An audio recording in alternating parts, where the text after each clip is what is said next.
My name is Quinn. I'm 32 years old, and I currently live and work in Portland as a financial audit specialist. Exactly 1 year ago, I drove all night from Oregon to Boston just to personally bring the roasted turkey. I had prepared the dish my mother always loved most on Thanksgiving. I thought that if I tried a little harder, maybe the tension between me and my family could be mended. But the moment I stepped onto the porch, my father opened the door and said words I still remember, one by one. Quinn, you're not allowed to step into this house anymore. Everything is handled by Tessa now. Tessa, the one who had once been my closest friend all through college, the one who leaned on me to get a job, was now sitting in the very chair I had always occupied at our family table, raising her wine glass with my parents, smiling brightly as if she had always belonged there. And I, their own daughter, was pushed out like a stranger. Have you ever been cut off by your own family without a single warning? Have you ever felt what it's like to be replaced, erased from the very place you once called home? If you've gone through something like that, leave a comment below. I read every single one. Hit like and subscribe if you resonate with this story, because what you're about to hear next will reveal the darker side I never dared to tell anyone. I stood there, my arms still holding the hot turkey, steam rising in thin wisps into the biting early winter wind. The smell of butter and herbs I had seasoned all morning drifted away into the cold air outside. And inside the house, it was filled with laughter, the clink of glasses, and the warm golden glow of lights shining through the windows, making me feel as though I was watching a dream I was no longer allowed to enter. The mahogany door closed gently in front of me, but the sound struck my chest like a blow, sharp to the bone. My mother never looked at me again. My father didn't repeat his rejection. There was only that flicker in his eyes, something between pity and cold detachment, as if he had just dismissed a long-serving housekeeper, not the daughter he once held in his arms as a baby. I looked back at that house, the place I once believed I would always have a home. Then I turned, stepping down each stair as though I had just fallen out of my own life. My car was parked at the end of the driveway, waiting silently as if for an apology that would never come. I opened the trunk, set the turkey tray in the back seat, shut the door softly, then sat behind the wheel without starting the engine. The lights inside were still glowing, shadows moving behind the curtains. Brandon, my younger brother, was probably telling some amusing story like he did every year. My father, my mother, and Tessa, wearing a wine-red dress, her hair pinned neatly, with the watch I had given her for her birthday still on her wrist, a cruel reminder. I used to think that as long as I never let go, family bonds would never break. But the cold of that Thanksgiving night made me understand. Sometimes it is blood itself that drives the knife into your back. Tessa was never an outsider. She had stayed over at my house during spring breaks in college, cried in my arms when her boyfriend betrayed her. We used to dream of opening our own audit firm, traveling Europe together, stepping into the professional world with integrity and grit. But things began to crack when I was promoted to chief auditor at my family's corporation. I don't know when it started, but Tessa became close with Brandon and my father. At first, I brushed it off, thinking it was just social courtesy. But after one unusual meeting, I discovered that the financial records of a major real estate project had been altered without my signature. When I asked, Brandon shrugged. "Dad told you to take a break. We've got it." I forced a smile, thinking it was a mistake. Until I found the web of circular transactions between shell companies, with Tessa's name on the documents, she, the so-called independent overseer. When I brought those numbers straight to my father's office, he didn't even glance at the analysis I had spent 3 sleepless nights preparing. He simply shook his head, as if I were a child, demanding something that was never mine. "You're exaggerating. Tessa understands the company's accounting system better than you think. But she's not family. She's someone who knows how to listen." I froze. Not because of the words, but because of the look in his eyes. No trust, no pride. only wariness, as though I had become a threat inside the very company that bore our name. From then on, I was pulled out of major projects. My emails went unanswered. Every meeting seemed to have an excuse that kept me off the list. And I realized replacement doesn't happen overnight. It is prepared, calculated, by the very people you once called family. I sat in my car, headlights from an SUV sweeping across, the windshield reflecting my own face, pale, silent, and unfamiliar even to myself. I don't remember when I drove away or whether I slept that night. I only remember waking to a message from Brandon. Hope you'll understand. It's all for the greater good. What kind of greater good begins by casting out a daughter? A sister? Someone who gave her entire youth to safeguard the Preston name? I lay motionless on the small couch in my rented apartment in Portland, pale morning light slipping through the blinds, painting a faint stripe across the ceiling. Memories rewound like film, long nights buried in reports, meetings that stretched past midnight, times I took the blame for financial errors to protect the company's image. All of it, in the end, just steps, paving the way for them to conclude that I was too stubborn to control. I opened my laptop, pulling up files I had saved on a private hard drive. Cold. Words flashed on the screen. Internal transaction. Longview Real Estate. $18.5 million. Then another. Transfer to Global River Holdings. Recipient. Tessa Lynn Myers. It was never coincidence. Every dollar, every document, every move bore a trace. I no longer had a turkey. No more laughter around the table. No familiar chair. But I still had what they could never steal, the truth. And in that moment, shut out on the doorstep of my own family's home, I knew I had to start over. Not to return, but to face them. I was born and raised in Boston, in a family where everything revolved around one word: legacy. My father, Harold Preston, was not just the founder, but the living symbol of Preston Realty Group, a real estate firm with its name on prime corners from the East Coast to the West. I grew up among blueprints, thick stacks of contracts, and dinners where my parents spoke only of profits, partners, construction projects, and deals in negotiation. Since childhood, I was the unspoken heir.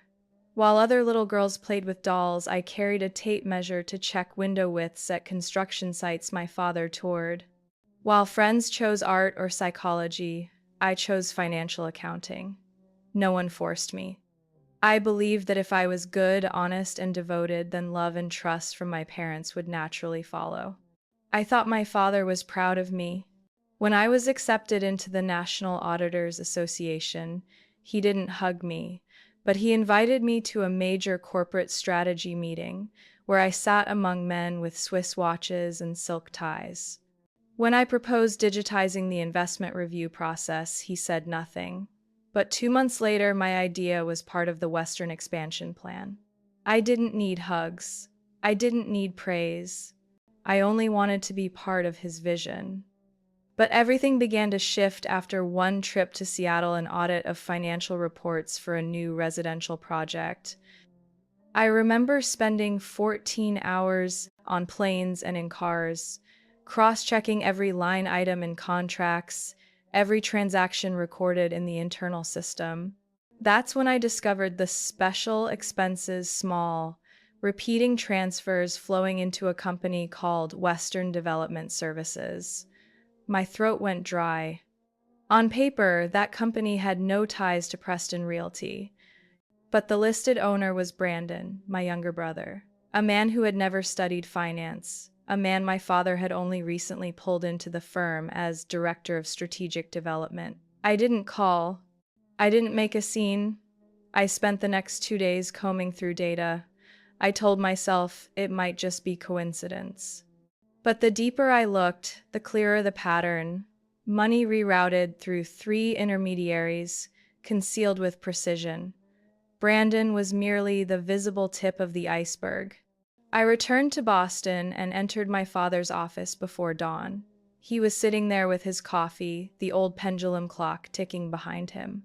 "I want you to see this," I said, opening my laptop, scrolling through spreadsheets, each transaction glowing on the screen.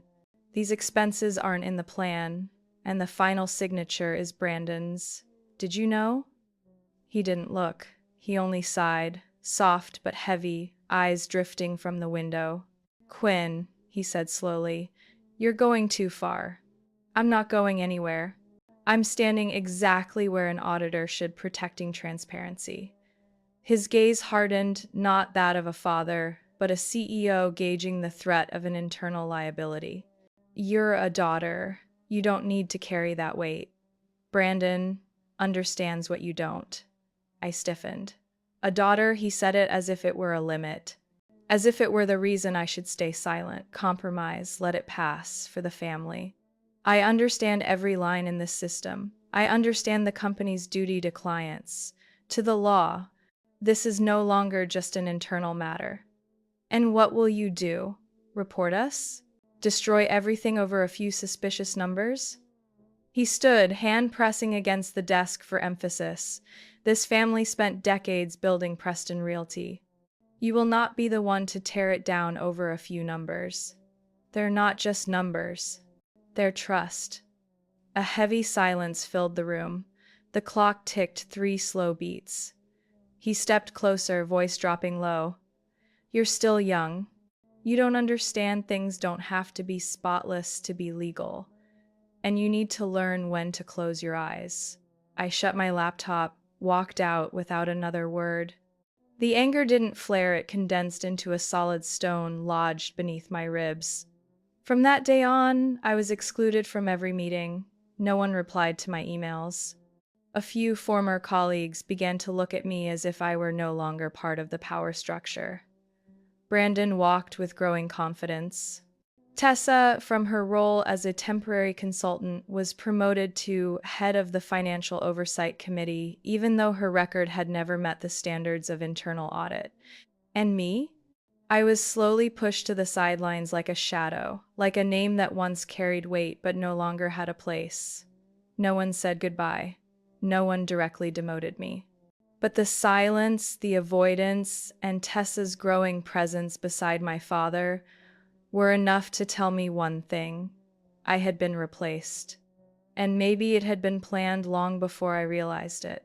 I can't remember how many nights I spent staring at the pale glow of Excel in my cramped rental apartment, the endless noise of the freeway in the distance. The numbers scrolled past my eyes like scrambled codes, but I clung to them as if they were the only thread keeping me sane. Not to prove anything to anyone, just to keep myself from slipping into the pit of doubt and rage. At first, I thought my father was wrong because he trusted Brandon too much, too easily with people he called strategic connections. But after 2 weeks of reviewing data from 3 major subdivisions, Cedar Heights, Sun Valley, and Brighton Shore, I was forced to face the truth. Numbers don't lie, only people twist them to fit their own purposes. The financial reports presented to the board didn't reflect reality at all. A loan from West Point Bank was recorded as paid off, while in truth there was still nearly $9 million outstanding. The revenue from Phase 1 of the Brighton Shore project was reported as transferred into the Land Investment Fund, but when I traced the money, it passed through a shell company called Summit Cascade Holdings and then vanished. And whose name was listed as CEO of that company? Tessa. I sat frozen for hours, staring at her name.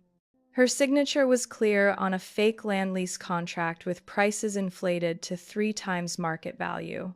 Everything was sophisticated, terrifyingly so, but for someone patient enough and familiar with the company's accounting structure, the fraud map appeared as plainly as an irrigation chart sneaking water through an open field.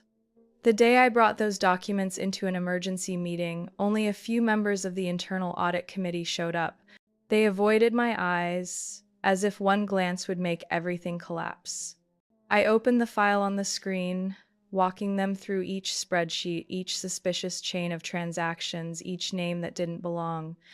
No one argued, no one spoke, and no one nodded. 10 minutes after I left the conference room, Tessa walked into my office without knocking. She wore a gray blazer, her hair loosely curled, her eyes lit with a strange confidence. "Quinn," she said softly, "your father wants to see you." "He's not your father," I replied without looking up. She smiled, calm, like someone who had just won a game whose ending was already scripted. "You should take a few days off. Everyone's worried about you. I heard you haven't been eating properly for almost a week." I looked straight at the face that was once so familiar, now so chillingly foreign. "Who are you speaking for? My family? Or the people bleeding this company dry?" Tessa leaned forward, resting her hand on my desk, lowering her voice. "If you keep going like this, no one will be able to help you anymore."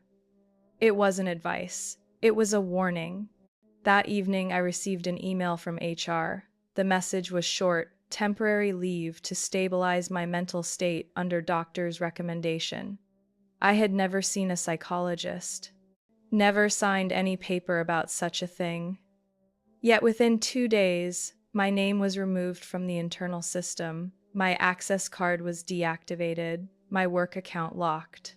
On the intranet, Tessa was introduced as the one temporarily replacing me while I undergo treatment for mental health issues. I realized then it wasn't just about covering up fraud anymore. They were building a narrative to erase me completely. I tried reaching out to a few friends at the company. Some didn't pick up. Some said they were too busy. The more polite ones texted back, "You should focus on your recovery. I'm sure everything will work out." Rumors spread faster than data. I started getting anonymous emails. Some suggested I was delusional. Others claimed I had a history of psychological treatment in college, something entirely false. I called my mother. Her voice trembled on the other end. "You should rest, Quinn. Your father says everyone's worried. Brandon too. And Tessa, she's really been doing well." "You mean better than me?" "That's not what I said. But you've been under pressure too long. You don't need to carry everything anymore." "Then why didn't you call me first?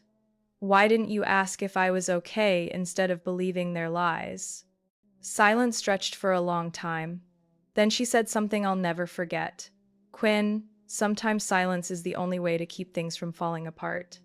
I hung up, put the phone down, my chest cold as glass. There was no one left on my side. No colleagues, no family, no friends. Even my mother, the one place I thought I could always return to, had chosen silence. And Tessa walked into my life as if she had never stolen anything, as if she had always been the daughter my father wanted, as if I had never existed at all. I moved into a small rental in Portland on a gray March morning, light rain whispering across bare tree branches outside the balcony. The apartment was tiny, barely enough for a single bed, a worn desk, and a kitchenette, but it was all I could afford after my trust accounts were frozen. I hadn't known until my credit card was declined at the grocery store. I remember the cashier's look so clearly, a mix of pity and suspicion, as if I were trying to scam a few dollars.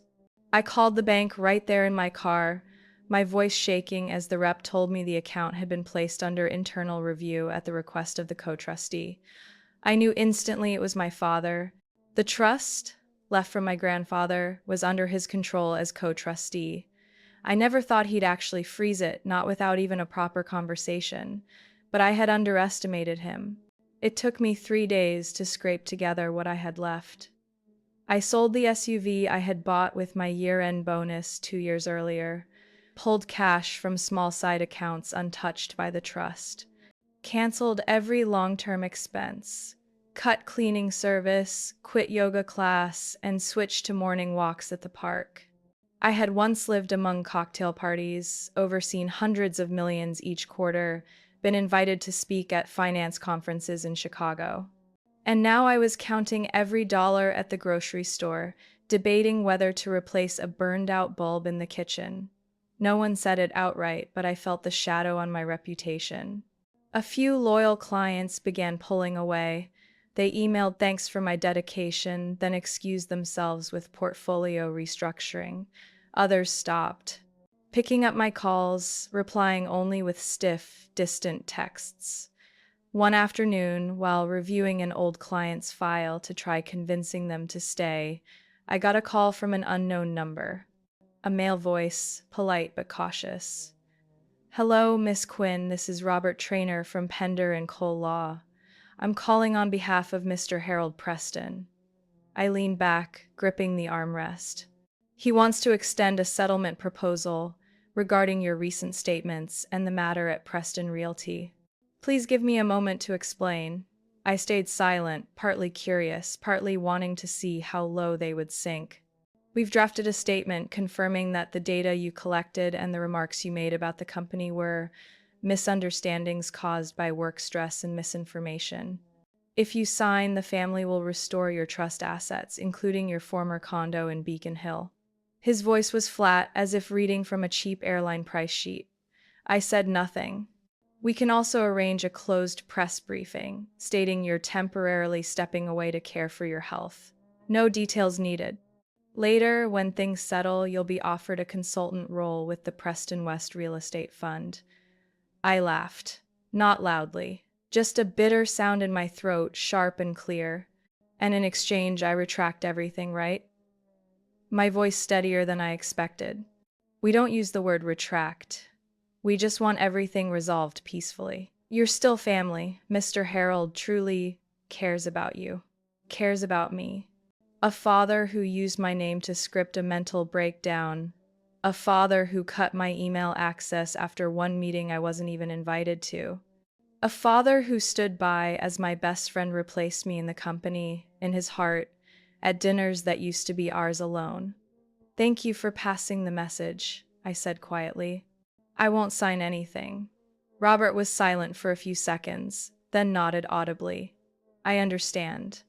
But I must warn you, if you continue making unverified disclosures, the company has the right to pursue legal action. Please reconsider." I haven't said anything unverified. And I won't stop.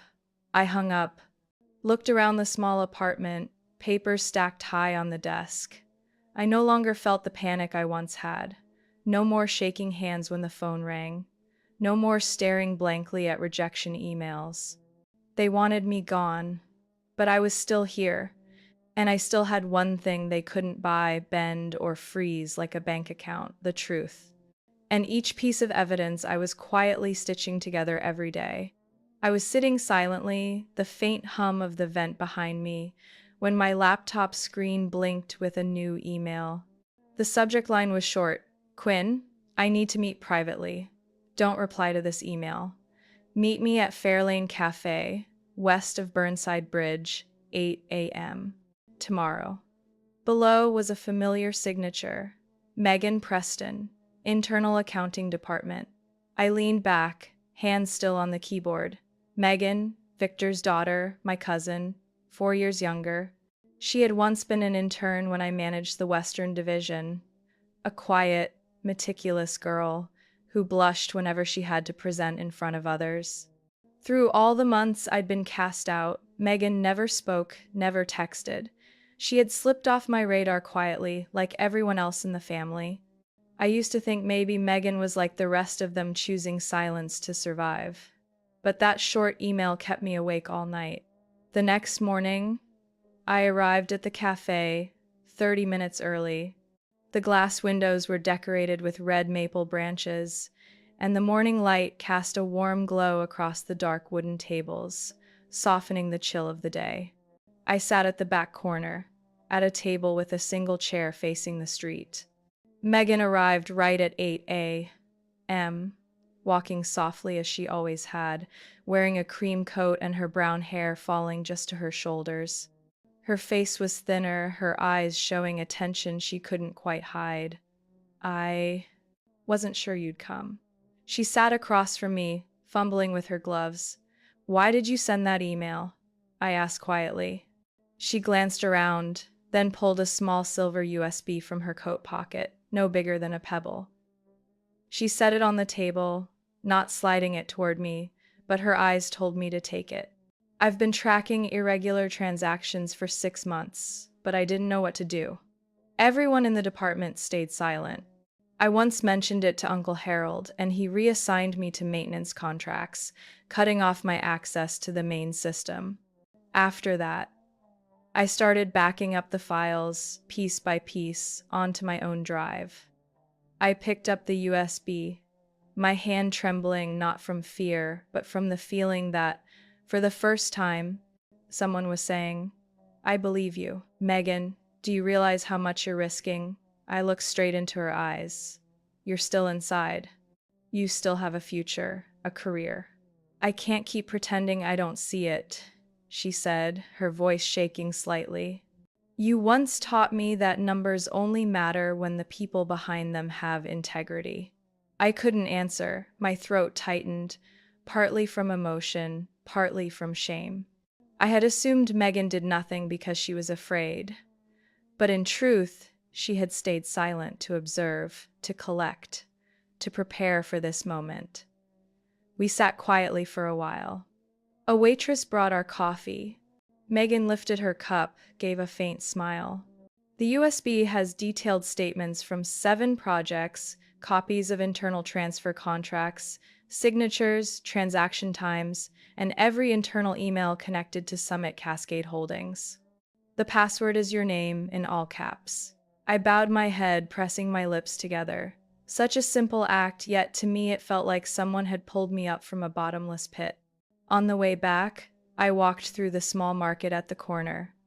The sun had grown brighter, flower stalls beginning to open. A vegetable vendor smiled as I picked out some ginger. I held the USB tightly in my coat pocket, as though it were the key to a door I had never dared to open. That evening, while I was pasting Megan's files into my private archive, the doorbell rang. I glanced at the hallway camera and saw an older man standing there in a dark blue coat, wearing a worn knit cap. I opened the door. His eyes held both hesitation and urgency. "Do you remember me?" His voice was raspy but steady. "Lawrence, head of security at the central office." I nodded, surprised. Lawrence had often opened the door for me on late nights, always polite and reserved. I invited him in and poured him a cup of hot tea. "You don't know this, but I've seen things I couldn't accept. I've worked for the company since it was just a 2-story office on Beacon Street. Your father, he had vision. But in recent years, everything's changed."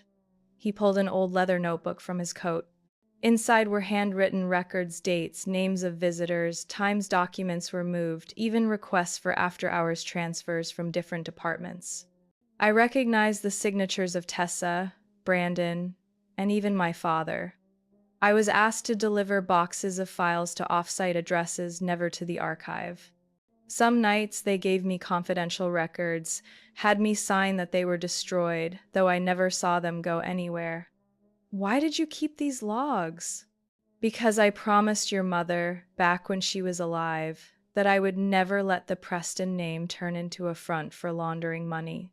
I couldn't save her, but I can help you save what she believed in." I placed my hand on the page. My fingers brushed a smudge of ink, feeling the patience and quiet defiance of someone forgotten for too long. I had thought I was alone. But now, in that small room warmed by a desk lamp and rising steam from tea, I realized sometimes allies don't stand on the battlefield, they wait in the shadows, guarding a flame until you return.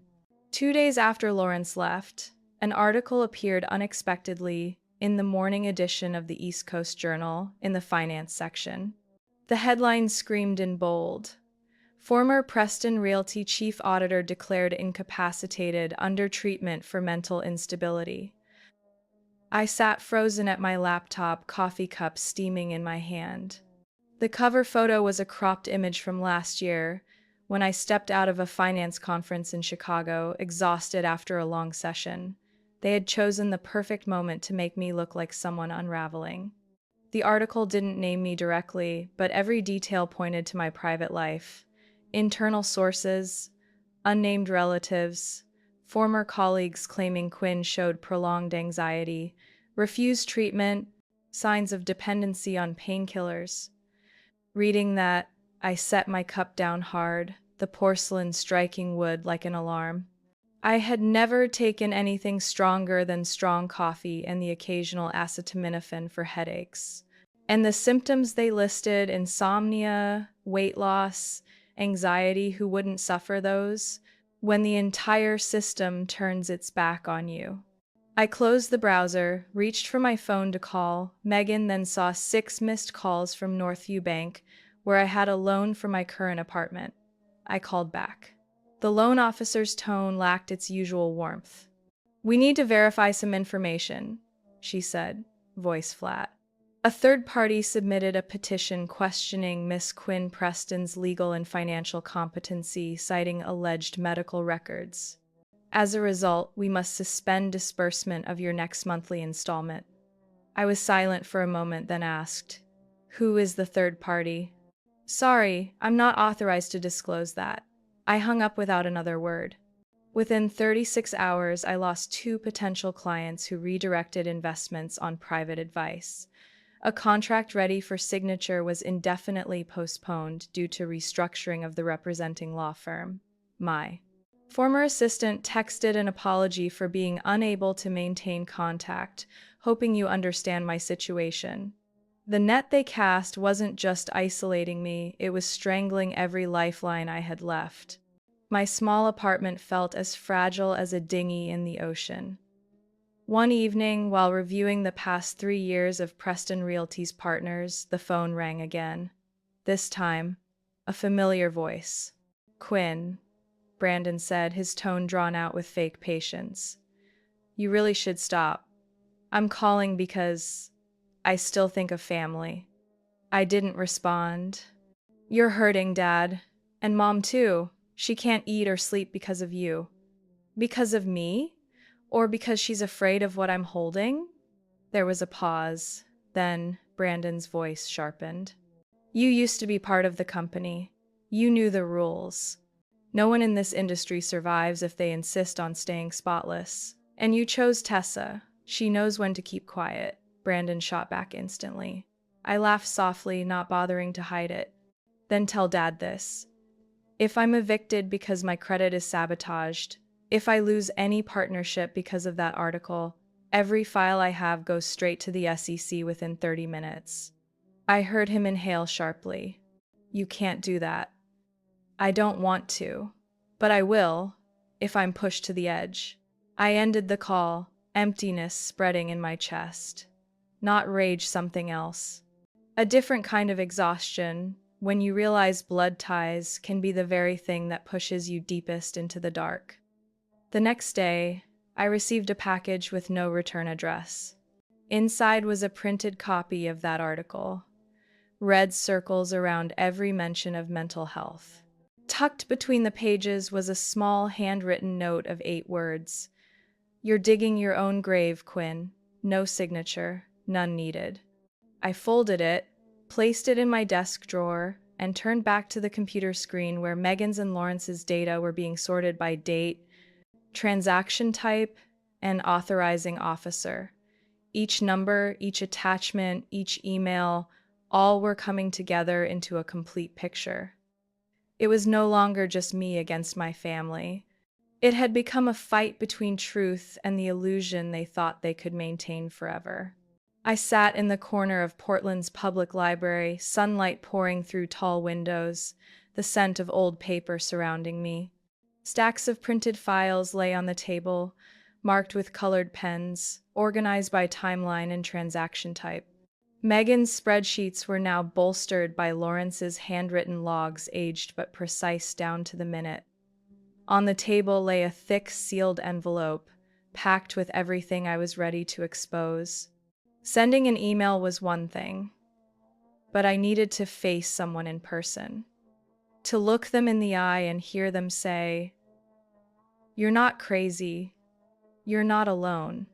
I arranged to meet Daniel Miller on Wednesday morning at a cafe near the local branch of the Securities and Exchange Commission. Clara, an old college friend now working as a securities lawyer, had discreetly connected us. Daniel arrived right on time, tall, in a light-colored shirt beneath a heavy coat. His thin face, framed by round glasses and patient eyes, the kind of eyes of someone who had seen far too much rot behind expensive suits. "Miss Quinn?" he said with a nod as he approached. I invited him to sit, placing the envelope on the table between us. "This is a summary of every concealed transaction I've collected over the past 11 months, I said plainly. "It includes material from 2 internal sources willing to testify if necessary. One is still employed at the company.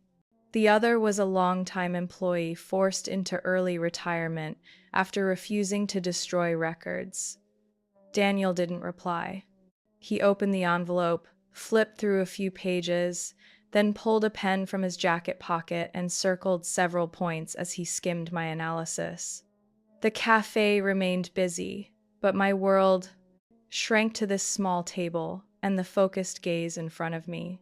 "Some of this is extremely valuable," he said after a few minutes, his tone steady but lower, "especially the transfers routed through offshore entities." I straightened in my chair. "So, it's enough to begin an investigation?" "Enough to open a preliminary file, but not enough to secure warrants or freeze assets." He rested his hands on the table, fingers interlaced. "We need a documented chain tied to specific names, approvals, and, above all, internal confirmation from someone currently inside, someone willing to step forward." I stayed silent for a moment, then spoke slowly. "I can collect more. My cousin Megan is still in accounting. She already gave me part of the documentation, but I haven't let her step forward for her own safety." Daniel nodded, his expression understanding. "We can protect her within the bounds of the law. But once this reaches the level of a formal investigation, every name will come out. Witnesses must be prepared for that." I nodded slightly, the weight pressing down. I didn't want to endanger Megan, but I also knew that without an insider's voice, everything I'd built would be dismissed as a story with no witness.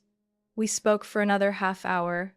Daniel didn't offer grand promises, but before leaving, he turned back, holding my gaze for a long moment. "You're not imagining this, your numbers speak. The issue is getting them in the right place, at the right time, and strong enough not to be silenced." After that meeting, I reached out to Megan again. We met late in the afternoon in the parking garage of a mall north of the city. She wore a hoodie with the hood up, moving quickly toward me with a stack of documents tucked inside a takeout bag. "I pulled these from backup files in the Aurora Park project," she whispered, once inside my car. "They include a fake land lease, internal approvals stamped with your father's cars, scanned signature, and transfers moving client funds into company accounts." I opened the bag, scanning a few pages. Black ink clearly showed Brandon's name, approval dates, and even proxy authorization signed by Tessa. "Megan," I turned to her, "are you sure you want to go through with this?" She looked up at me. Her eyes still carried fear, but also a rare, sharp determination. "If I stay silent, it'll keep happening to someone else. Maybe me. Maybe someone less fortunate than you. I won't help them keep doing this." I didn't respond, only squeezed her hand gently. At that moment, it was clearer than ever. This fight wasn't just about salvaging my own reputation. It had become the act of ordinary people daring to speak out for what's right. A few days later, Lawrence came to me carrying a sealed envelope, 2 words written on the outside, "Original copy." "It's the fake contract they forced me to sign," he said evenly. "I kept a hidden duplicate in my home safe for 3 years. Back then, I didn't have the courage. Now, I think it's time." I took it, both hands trembling. For the first time, every piece was in place: money trails, signatures, insider testimony, forged contracts, and proof of deliberate concealment. I called Daniel that same evening. "You can come get the files. I think we finally have a complete picture." Not long after, At nearly 8 p.m., I got a text from Tessa, right after I'd hung up with Daniel about submitting the files officially to the investigators. The message came from an unknown number, but the wording was unmistakable. We should talk. No middlemen, no lawyers. I choose the Fairmont Grand, lounge on the 21st floor. 1 hour. No greeting, no signature. But I knew it was her. I sat for a long time after reading it. The small room was filled only with wind whistling through the window cracks and the dim yellow light from the lamp. Part of me wanted to delete the message and shut the door on the past. But another part, colder, harder, told me to go. Not to hear excuses. To hear the confession. I changed coats, checked the recorder hidden in my purse. It was a small device disguised as a power bank, prepared by Daniel the week before. I flipped it on, tucked it under my wallet and notebook. The Fairmont Grand was where my father once held quarterly company parties. Wool-carpeted lobbies, crystal chandeliers like frozen forests, the scent of perfume blending with whiskey. When I stepped into the elevator, no one recognized me as Harold Preston's daughter. I liked that. I liked not carrying a name others were exploiting for profit. The lounge on the 21st floor was quiet, leather chairs scattered near windows overlooking the city. I spotted Tessa in the far corner, polished to the point of artifice. She wore a plain black dress, a pearl necklace I remembered my mother wearing at an important dinner. She lifted her head when she saw me, smiling faintly as if nothing had ever broken between us. "You came. I figured you were still rational enough to know not every battle should be fought to the end." I sat, ignoring the water glass the waiter placed before me. "What do you want?" Tessa slid an envelope across the table. I didn't need to open it to feel the thickness of fine paper. Stamped neatly outside, Preston Family Trust Agreement Addendum. "Inside," she said, "is a statement confirming that your claims, analyses, and documents sent to regulators were misunderstandings. Errors from outdated accounting software, not intentional fraud. Once you sign, your trust assets will be restored.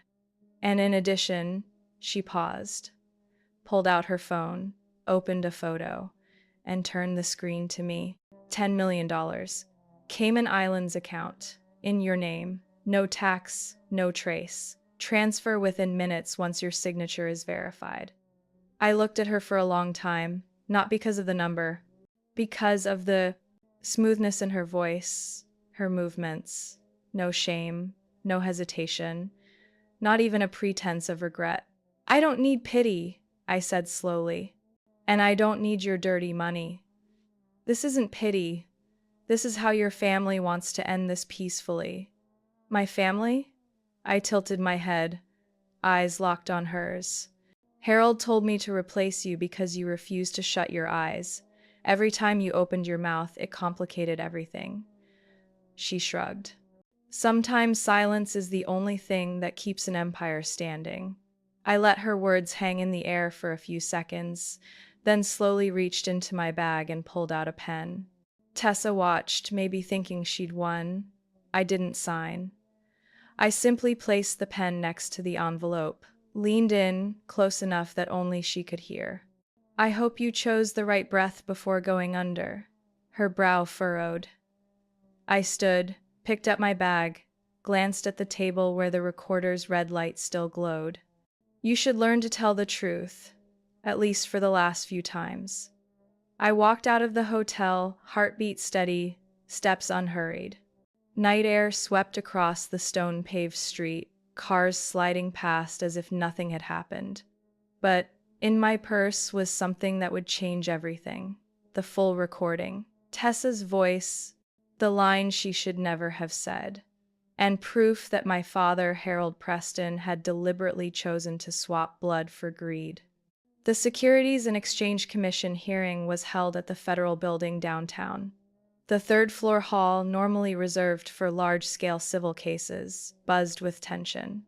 Rows of leather chairs were filled, press, legal advisors, independent auditors, shareholders who had invested in Preston Realty all present.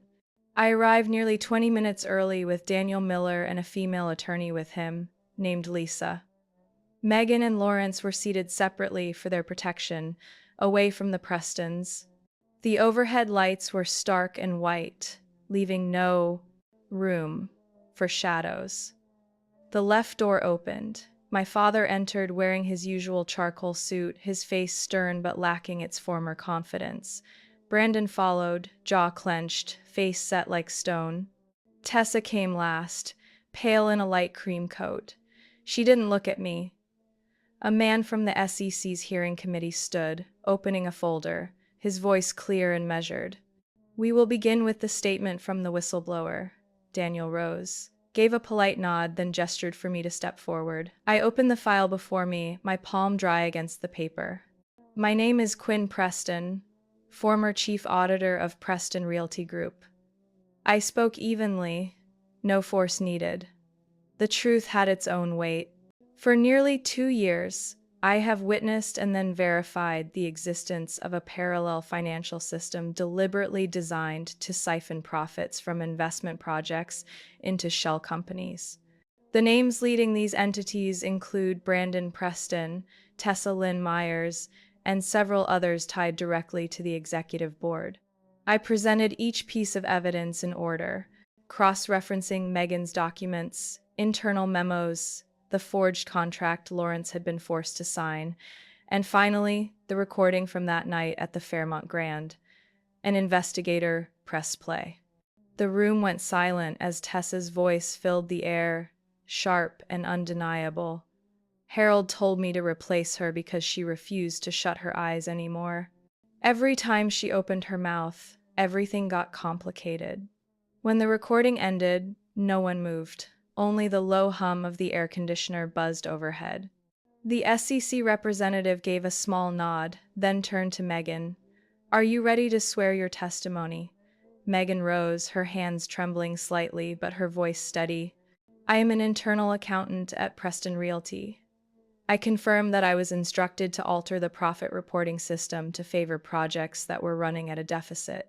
When I refused, I was reassigned and stripped of system access." She paused, then pulled from her case a stack of contracts and internal emails, each marked clearly with dates and times.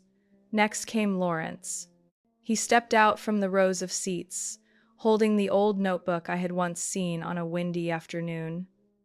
He opened to a page bearing signatures from Tessa, Brandon, and my father.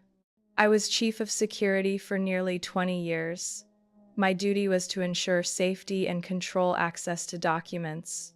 I was ordered to transport boxes labeled urgent destruction, but inside were active contracts and financial records. He stopped, eyes fixed on my father, his voice deliberate. "I kept copies because I once promised Mrs. Evelyn Preston, Harold's wife, that I would never allow the Preston name to be turned into a money laundering tool." The entire chamber seemed frozen. My father stayed silent, head bowed. Brandon shot a glare at Tessa, and Tessa, after a long stillness, suddenly dropped her face into her hands and began to sob. No one from the hearing panel comforted her. The SEC representative signed off, closing the session. As legal staff collected the files, I rose and stepped into the center of the room. Every eye was on me, not because I was Harold Preston's daughter, but because I had done what no one thought possible, placed truth above blood, reputation, and wealth. From my coat, I drew a slim envelope and unfolded the signed document, my formal renunciation of inheritance, filed the week before, along with my voluntary withdrawal from any claim to the Preston Family Trust. I submit this statement. I officially renounce all ownership, financial interests, and inheritance connected to Preston Realty Group and the Preston Family Trust. I turned, my eyes falling on my father, still hunched in silence. I choose truth over lies, and I believe if my mother were alive, she would never want the Preston name buried under silence and shame. When I walked out of the hall, no one called after me. But in that silence, I heard the sound of collapse. Not loud, not theatrical, quiet, like ice cracking from within layer by layer until everything they once tried to protect dissolved in daylight. A year has passed since that hearing. Autumn in Portland is gentler, simpler than Boston, soft enough to ease the sharp edges of memory. I now live in a small, two-story brick house with a dark-tiled roof, a front garden full of yellow chrysanthemums and rosemary I planted myself. Even the linen curtains in the living room, beige and light, are mine to choose, something I was never allowed in my parents' home. The financial advisory firm I built carries a modest name, Thistle and Hearth. No gleaming offices, no flashing signs. Yet in 8 months, we've guided more than 30 families, retired teachers, freelancers, young couples with their first savings. People who don't care for glossy numbers, only to be heard and guided with honesty. Megan now works with me full-time. She left Preston Realty after it declared bankruptcy 3 months post-investigation. Lawrence lives his same steady rhythm, only now, instead of wearing a guard's uniform, he helps organize schedules for elderly clients and sometimes bakes bread for the office. Every loaf carries butter, cinnamon, and memory. Tonight, I open my home for the first Thanksgiving here, not a grand feast. Just wooden chairs pulled from the study, a floral thrift store tablecloth, and a red-hot oven with turkey roasting to a crisp golden brown. Clara, the old friend who first connected me to Daniel, brings a pot of mashed potatoes. Lawrence arrives with 2 round loaves he baked. Daniel, sleeves rolled and glasses slipping, carries in a bottle of red wine from the Willamette Valley. Megan hums an old tune in the kitchen as she stirs. I stand in the warm room, watching each person laugh, chat, raise glasses, and I feel something in my chest loosen. No guarded glances, no silent judgment, no demands to prove myself. I only need to be me. As we clear the table, Daniel tilts his head. Is someone missing? I see 2 extra place settings. I smile. I always prepare extras. Habit, maybe. Or, who knows? The doorbell rings. The house falls silent, as if everyone senses it isn't ordinary. I glance toward the door, dish towel frozen in my hands. Megan looks at me, then nods softly, setting down a plate. I step forward, palms cooling though the room still carries cinnamon and chestnut warmth. Through the frosted glass, I see Brandon, his coat wrinkled, face gaunt, hair overgrown and untrimmed. In his hands, a covered aluminum tray, the faint scent of roasted chicken slipping through. I open the door, saying nothing. He stands still a moment, then speaks, voice low and hoarse. I don't expect to come in. It's just, Mom always said my roast chicken wasn't half bad. I made one. If there's a place at your table, then. I look at him. Not the smirking brother who once sneered in meetings, who stepped past me to stand at our father's side. But not the woman I once was, either the one who trembled under family silence. You're late, I say quietly. He bows his head. I know. In that moment, I hear the soft clink of silverware in the kitchen, Megan's light laugh carrying to ease the air. I notice the mud on Brandon's shoes, the way the porch light stretches his shadow long. I open the door wider, not much, just enough for him to step across, if he truly chooses. His hands still grip the tray, his eyes meet mine not like a man bred to win at any cost, but like a child who's realized he has nowhere left to turn. Not everyone gets a chance to return to where they once belonged. But sometimes in the cracks, what remains isn't punishment, it's the choice, to forgive or not, to hold or let go. I stand at that threshold between the warmth inside and the cold outside, silently studying my brother's face. No music, no spotlight, no one to dictate my answer. Only one question whispering within. Does forgiveness mean letting someone back in, or simply setting yourself free enough to move forward without the weight? What would you do if you were me? Would you open that door wider, or close it to guard the boundary you fought to build? Leave your thoughts below, I truly want to hear them. because every story has its own lens, and sometimes outsiders see what those inside never dared to face. If this journey of loss, awakening, and renewal resonates with you, follow this channel to continue with me into more stories where truth isn't just told, but heard with the heart. Because sometimes what makes a family isn't blood at all, but the choice to stand beside each other once every mask has finally fallen.